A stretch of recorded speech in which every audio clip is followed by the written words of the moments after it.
بلوچستان کے شہر نوشکی کے علاقے احمد وال مل سے ہمارے نمائندہ سیف ناز سمالانی کی رپورٹ کے مطابق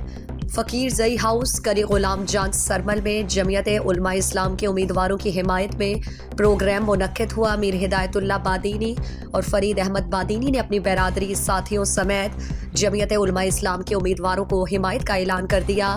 فقیر زئی ہاؤس کری غلام جان سرمل میں ہدایت اللہ بادینی اور فرید احمد بادینی کی قیادت میں درجنوں قبائلی اور سیاسی رہنماؤں نے کثیر تعداد میں برادری اور ساتھیوں سمیت جمعیت علماء اسلام کے نامزد امیدوار NA 260 حاجی میر محمد عثمان بادینی اور PP 34 کے نامزد امیدوار حاجی میر غلام دستگیر بادینی کی حمایت کا اعلان کر دیا۔ اس موقع پر نامزد امیدوار حاجی میر غلام دستگیر بادینی،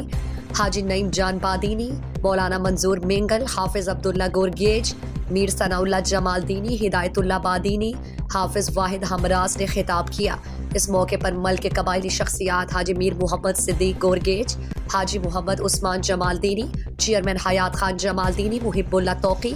اور حمید الحق سمالانی، کاؤنسلر حافظ علی احمد بادینی، کاؤنسلر میر محمود خان بادینی، حافظ علی دوست گورگیج، حاجی عبداللطیف گورگیج، نظام گل گورگیج اور دیگر شخصیات موجود تھے۔